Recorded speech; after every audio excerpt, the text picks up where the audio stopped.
En nombre del Padre, del Hijo y del Espíritu Santo. Amén. Ven, Espíritu Santo, y llena los corazones de tus fieles, y enciende en ellos el fuego de tu amor. Envía tu Espíritu Creador, y se renovará la faz de la tierra. Estamos estudiando el Catecismo de la Iglesia Católica, su tercera parte, la vida en Cristo. Segunda sesión, los 10 mandamientos, capítulo segundo, amarás a tu prójimo como a ti mismo. Artículo séptimo, el séptimo mandamiento, no robarás. Continuamos subiendo el monte Sinaí de la mano de Moisés a recibir allá arriba los 10 mandamientos. Son 2.285 metros que mide el monte Sinaí. El catecismo dedica 505 números al estudio de los 10 mandamientos, es decir, subiremos 4 metros del monte Sinaí por cada número del catecismo que estudiemos. Hoy nos encontramos en el metro 1396 de altura. Entramos en el primer apartado de este artículo del capítulo séptimo, que nos habla del séptimo mandamiento, donde el catecismo dedica 5 números, del 2402 al 2406, al estudio del tema que tiene como título El destino universal y la propiedad privada de los bienes. Hoy vamos a profundizar en el número 2402. Número 2402 del Catecismo de la Iglesia Católica dice: al comienzo, Dios confió la tierra y sus recursos a la administración común de la humanidad, para que tuviera cuidado de ellos, los dominara mediante su trabajo y se beneficiara de sus frutos. Los bienes de la creación están destinados a todo el género humano. Sin embargo, la tierra está repartida entre los hombres para dar seguridad a su vida, expuesta a la penuria y amenazada por la violencia. La apropiación de bienes es legítima para garantizar la libertad y la dignidad de las personas, para ayudar a cada uno a atender sus necesidades fundamentales y las necesidades de los que están a su cargo. Debe hacer posible que se viva una solidaridad natural entre los hombres. Este es un tema precioso que nos presenta el catecismo en esta mañana, queridos amigos. Fijémonos qué claridad en esto que nosotros los seres humanos tenemos que hacer en un mundo tan complicado hoy día y sobre todo tan egoísta.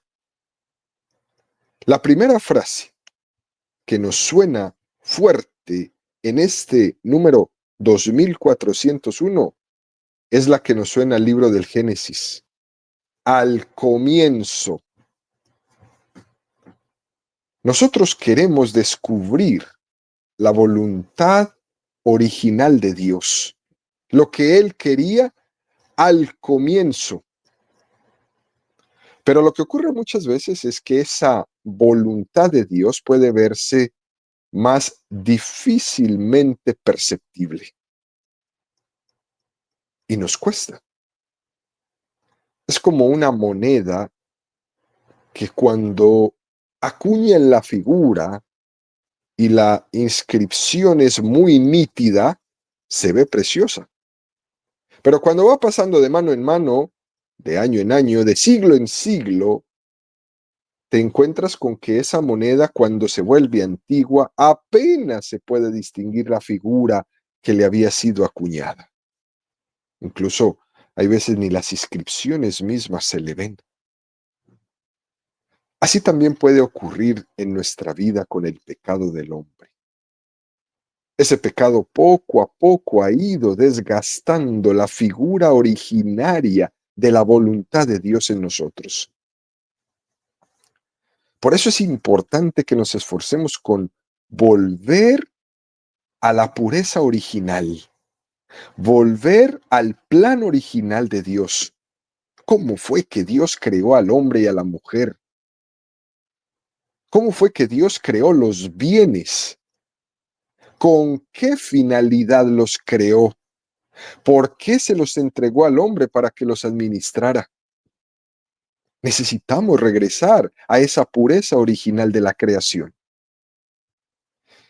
Nosotros conocemos esa pureza original por medio de la Sagrada Escritura, que es como la radiografía, es como la foto original del plan de Dios, donde se nos recuerda la forma en la que Dios acuñó en su origen al hombre, en que Dios acuñó en su origen toda la creación, cuanta cosa existe. Por eso la invitación, después de que el hombre ha pecado, es a convertirse. ¿Qué es convertirse?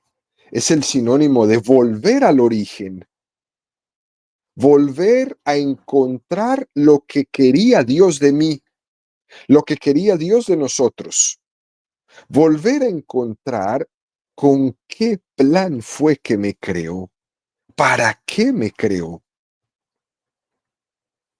Eso es convertirse, volver atrás, volver al origen. Y esa es la clave, queridos amigos, convertirse, que no es inventar cosas raras, sino volver a la raíz. Hoy día se habla mucho de esta palabra reformar, se hablan de reformadores. En el lenguaje mundano, ese reformar es casi como contrario a lo que la tradición cristiana nos ha enseñado. En el lenguaje mundano, el reformador es aquel que rompe con las tradiciones y hace cosas para, según ellos, totalmente nuevas. En el lenguaje bíblico, en la tradición católica, el reformador es aquel que vuelve al origen. Por eso ese nombre que se le intentó dar a Lutero con su reforma protestante es un nombre que no va. No se llama reforma, se llama desorden. El reformador es aquel que vuelve al origen, a esa voluntad primera de Dios en su creación. Así entendemos, por ejemplo, que cuando en una orden religiosa se habla de reforma, entonces lo que quieren esos religiosos es volver a su manera original, a lo que su fundador había puesto en marcha bajo la inspiración del Espíritu Santo cuando fundó esa orden religiosa, cuando fundó ese grupo, cuando fundó ese movimiento. Algunos, por ejemplo, que han tenido el carisma de la pobreza, poco a poco a través de los tiempos han perdido este carácter de su fundación original y en su reforma regresan o la vida de penitencia, o la vida de sacrificio, o la vida de oración. Y entonces se baja el listón y se tiene que reformar para volver al original. Cuando se reforman, vuelven a su exigencia primera, aquello para lo cual Dios había inspirado a su fundador a hacer esa obra. Esta es la manera que tiene el catecismo de comenzar a explicar, queridos amigos, el séptimo mandamiento. Al comienzo, Dios confió la tierra y sus recursos a la administración común de la humanidad para que tuviera cuidado de ellos, los dominara mediante su trabajo y se beneficiara de sus frutos. ¿Qué tres cosas tan fundamentales y tan bellas? Israel tenía tan claro este concepto que incluso tenía los famosos años jubilares, en los cuales estamos ahora en uno de ellos, en el jubileo de la esperanza. En Israel cada 50 años los bienes volvían a su dueño primero. Y lo tenían tan claro que había que volver a la voluntad de Dios. Génesis 1, 26, 31. Y dijo Dios: hagamos al ser humano a nuestra imagen, como semejanza nuestra, y manden en los peces del mar y en los aves de los cielos, y en las bestias y en todas las alimañas terrestres, y en todas las serpientes que serpentean por la tierra. Creó pues Dios al ser humano a imagen suya. A imagen de Dios le creó, macho y hembra los creó. Y bendíjolos Dios y díjoles Dios: sed fecundos y multiplicaos, y henchid la tierra y sometedla. Mandad en los peces del mar y en las aves de los cielos, y en todo animal que serpea sobre la tierra. Dijo Dios: ved que os he dado toda hierba de semilla que existe sobre la haz de la tierra, así como todo árbol que lleva fruto de semilla, para vosotros será de alimento. Y a todo animal terrestre, y a toda ave de los cielos, y a toda sierpe de sobre la tierra, animada de vida, toda la hierba verde les doy de alimento. Y así fue. Vio Dios que cuanto había hecho, y todo estaba muy bien, y atardeció y amaneció día sexto.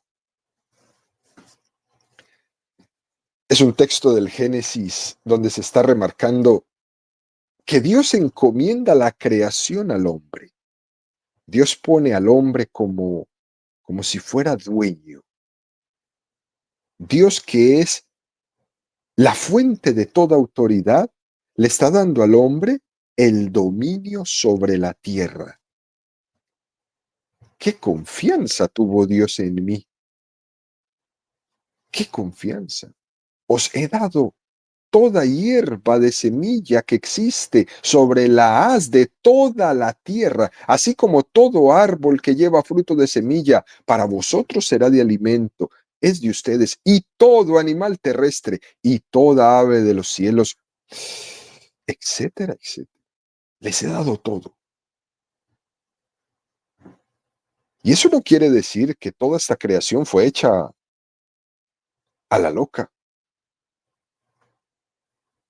Y dijo Dios: hagamos al ser humano a nuestra imagen, como semejanza nuestra, dicen los santos padres de la iglesia, que ese hagamos no es que Dios estuviera consultando con una corte de ángeles a ver qué hacían, sino que era la misma Santísima Trinidad, Padre, Hijo y Espíritu Santo, las que están deliberando.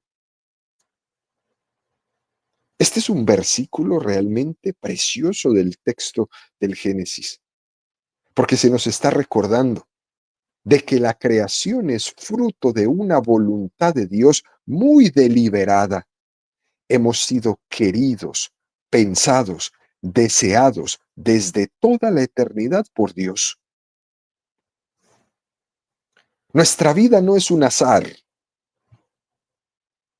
Hemos sido queridos por Dios con un amor explícito. Y es aquí, queridos amigos, donde Dios quiere compartir su autoridad, porque Él es el dueño, es el creador, pero nosotros, no siendo los creadores, Él nos comparte una autoridad, nos participa una autoridad sobre las cosas de la creación, mas no sobre Él, sobre las cosas de la creación. Y ante esta magnificencia de generosidad de Dios, de participarnos la creación, el catecismo nos remite a un número que ya hemos estudiado, el número 226, que dice: la fe en Dios, el único, nos lleva a usar de todo lo que no es Él en la medida en que nos acerca a Él, y a separarnos de ello en la medida en que nos aparta de Él. Y el catecismo ahí nos regala una preciosa oración de San Nicolás de Flu que dice: Señor mío y Dios mío, quítame todo lo que me aleja de ti. Señor mío y Dios mío, dame todo lo que me acerca a ti. Señor mío y Dios mío, despójame de mí mismo para darme todo a ti.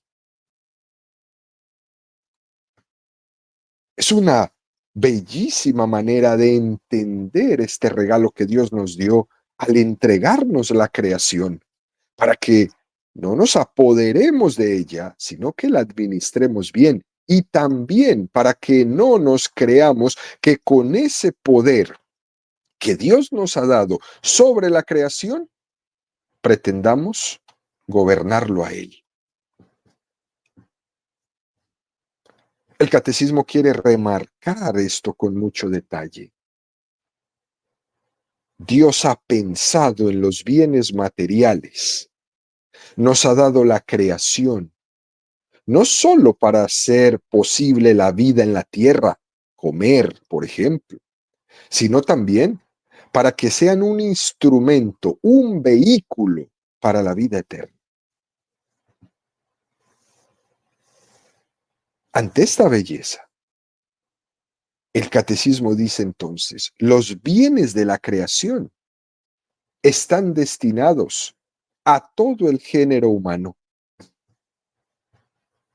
Sin embargo, la tierra está repartida entre los hombres para dar seguridad a su vida, expuesta a la penuria y amenazada por la violencia.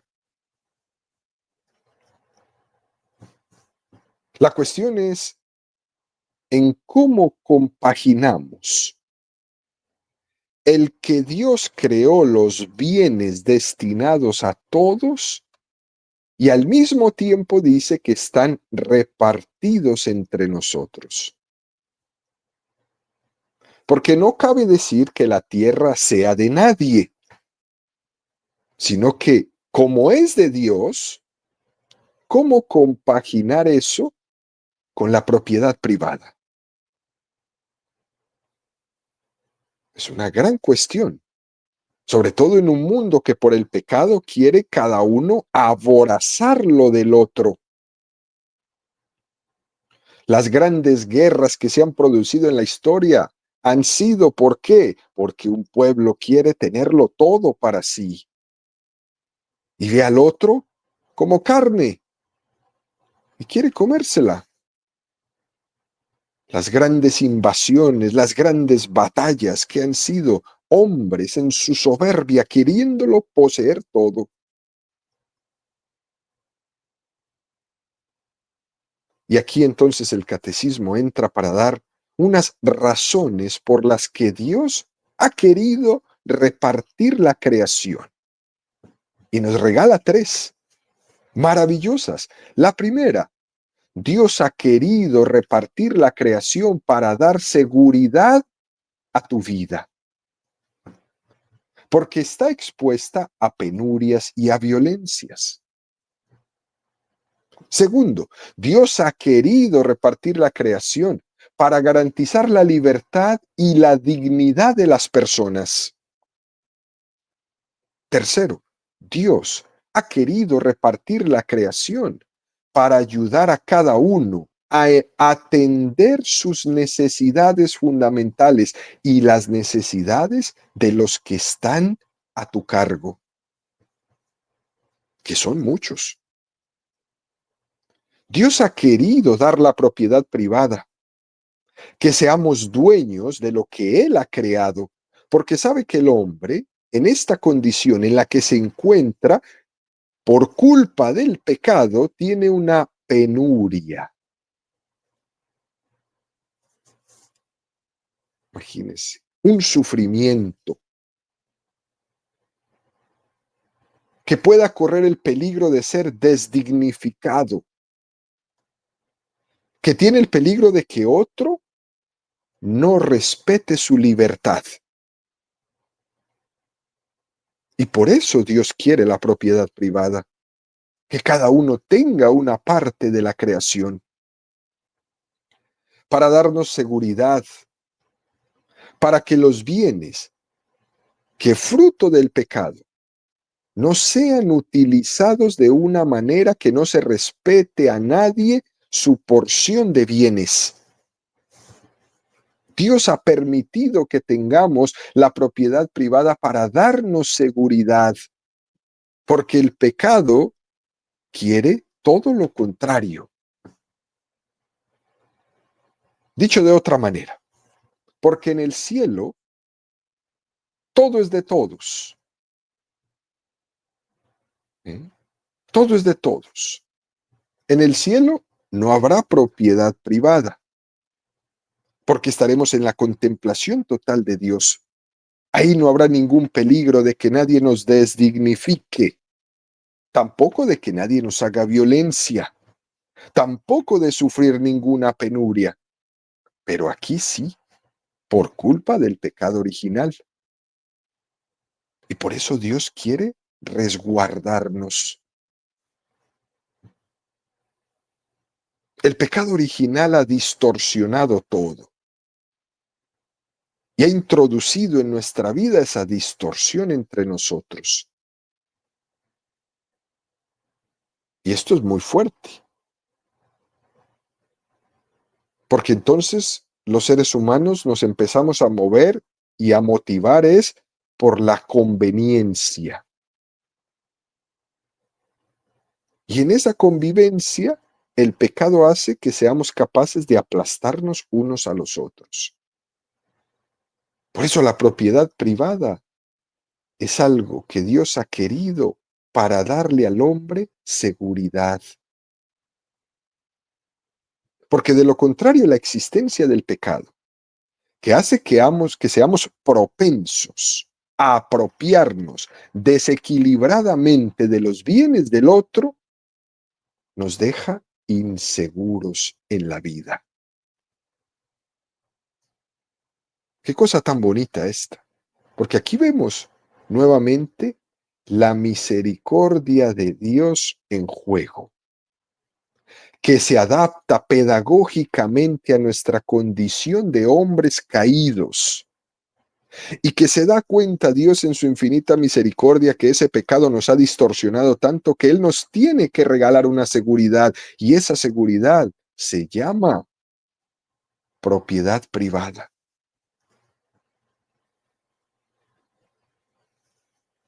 Qué interesante.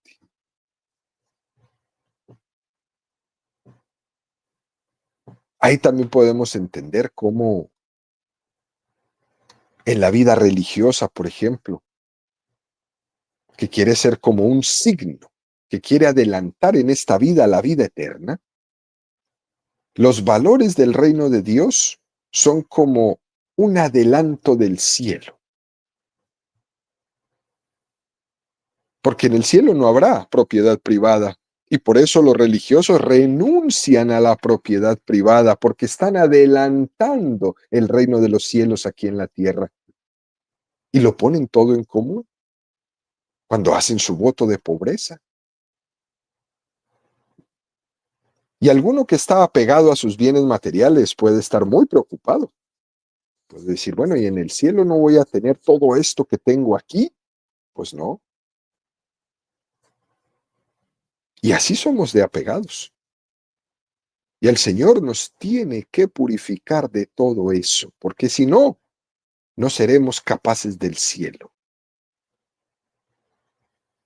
La propiedad privada es una concesión que necesitamos nosotros para tener seguridad en esta vida. De lo contrario, el hombre viviría esa angustia propia de la penuria de ser objeto de violencias. Y es lo que quiere el catecismo explicarnos, por qué Dios quiere protegernos de eso.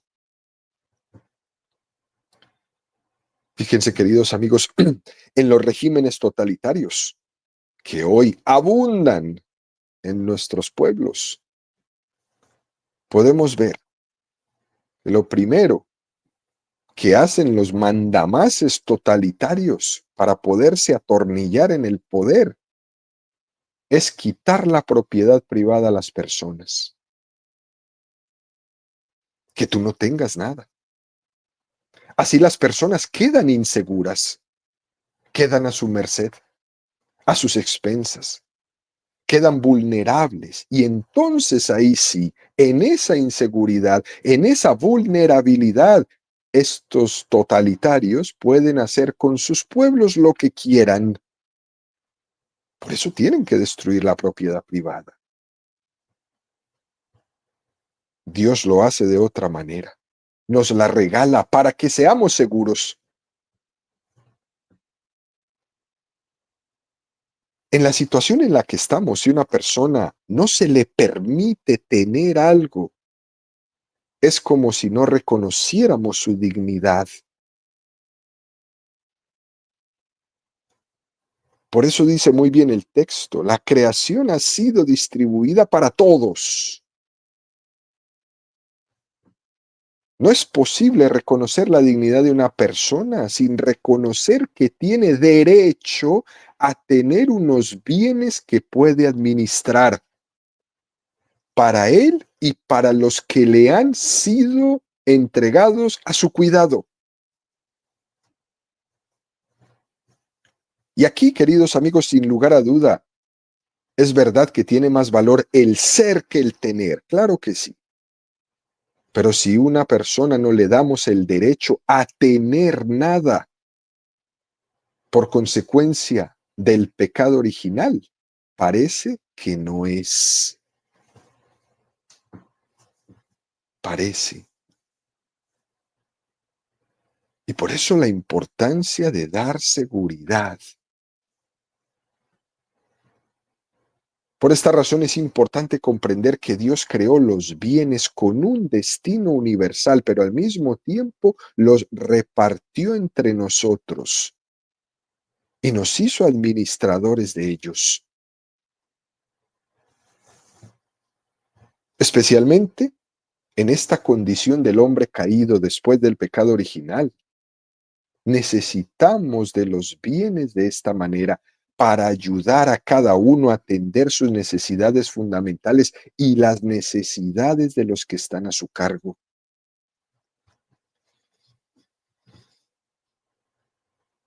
Uno también podría tomar la opción personal de esa confianza plena en la providencia, claro que sí. Y uno podría renunciar a la propiedad privada que le diera o que le da, que le ofrece una cierta seguridad en la creación y entregarse solo a la providencia. Eso también lo puede hacer. Pero es muy importante tener en cuenta, queridos amigos, que antes de hacer eso, antes de renunciar a todo y entregarse en las manos de la providencia, usted tiene que pensar también en las obligaciones importantes que tiene de proveer a sus hijos, a su familia, a todos los que le han entregado. No solo puede pensar en usted solito, sino que tiene que mirar a su alrededor cuáles son las responsabilidades que tiene. Por tanto, la propiedad privada para ti, que eres padre de familia, que tienes a cargo a tu mamá, que tienes a cargo a tu papá, que tienes a cargo a tus hermanos, que tienes personas a tu cargo, es necesaria y es importante que la adquieras, que la cuides y que la administres bien. Al final termina este número 2402 del Catecismo diciendo, debe hacer posible que se viva una solidaridad natural entre los hombres. El destino universal de los bienes, combinado con el derecho a la propiedad privada, eso hace posible que se viva una solidaridad natural entre los hombres. Qué conclusión más coherente. Los bienes creados son talentos para ser ocasión de expresar el amor y la solidaridad. Y esta es la finalidad primaria, además de que tiene otras. De hecho, Jesús nos presenta la parábola de los talentos, donde unos tienen más talentos que otros. Quien más bienes tiene, Dios espera de él que tenga más signos de solidaridad. Y entonces el catecismo, usando esta expresión, nos regala el número 1939 que ya hemos estudiado y que dice: el principio de solidaridad, expresado también con el nombre de amistad o caridad social, es una exigencia directa de la fraternidad humana y cristiana. Un error capital, hoy ampliamente extendido y perniciosamente propalado, consiste en el olvido de la caridad y de aquella necesidad que los hombres tienen unos de otros. Tal caridad viene impuesta tanto por la comunidad de origen y la igualdad de la naturaleza racional de todos los hombres, cualquiera que sea el pueblo a que pertenezca, como por el sacrificio de redención ofrecido por Jesucristo en el altar de la cruz a su Padre del cielo en favor de la humanidad pecadora. Es un texto precioso que el catecismo toma de la encíclica del Papa Pío XII titulada Summi Pontificatus, donde el Santo Padre Pío XII expone las tres razones por las que tiene que haber una ley de solidaridad entre nosotros. Fijémonos cómo hoy en día está de moda la palabra solidaridad. Pero es una palabra que, aunque está de moda, no la han sabido fundamentar. Los valores que son políticamente bien vistos, pero que no tienen fundamentos, corren el peligro de ser valores que no tienen ningún efecto y se pueden convertir solo en pura demagogia política. Y por eso es interesante darle a la palabra solidaridad el fondo que realmente tiene. El Papa Pío XII, en esta encíclica Summi Pontificatus, que publicó el 20 de octubre de 1939, expone estas tres razones sobre las cuales podemos fundamentar la solidaridad. Y dice el Papa Pío XII, la primera es que el origen común de cada uno, todos los bienes, en su origen, provienen de Dios creador y están destinados, y todo volverá a Él. ¡Qué cosa tan hermosa! Todos los bienes han partido de la misma mano. Lo que ocurrió luego, para que estén distribuidos tan desigualmente, es otra historia, manchada por el pecado. Pero todos los bienes salieron de la misma mano y el pecado embarrunó todo. Segundo, por la igualdad de naturaleza. Todos los hombres tenemos una igualdad de naturaleza, una igual dignidad, porque entendemos que la dignidad está sustentada en la espiritualidad del hombre. Hay otros tipos de características que pueden ser, por ejemplo, la salud, la cultura, la raza, el continente donde naciste, u otras. Pero esas características son totalmente secundarias. La primera y la más importante es nuestra igualdad de naturaleza. Todos tenemos la misma dignidad. Ahí se basa la solidaridad. A cualquier hombre, sea rico o sea pobre, o sea como sea, Dios le mira igual y Dios le ha creado igual y Dios le llama hijo a uno y al otro. Lo que sucede es que tenemos nosotros que aprender a mirar al mundo con los ojos de Dios y a valorar el mundo como Dios lo valora. Tercer y último fundamento, porque tenemos el mismo Redentor. No solo hemos tenido el mismo Creador, también hemos tenido el mismo Redentor, Cristo. Hemos sido redimidos todos con el precio de la misma sangre. ¿Y qué importante será ese pobre para Dios? Que su redención ha merecido el precio de la sangre de Cristo. Por eso, queridos amigos, esto es lo que nos une en un destino de solidaridad. Así que el Papa Pío XII ha hecho una perfecta exposición de cómo estos bienes que Dios nos ha dado para administrar, aquí no hay quien se pueda zafar de ellos, sino más bien aprender a ser unos extraordinarios administradores de la creación que nos ha sido entregada. Continuaremos en la próxima catequesis, profundizando pues en este séptimo mandamiento.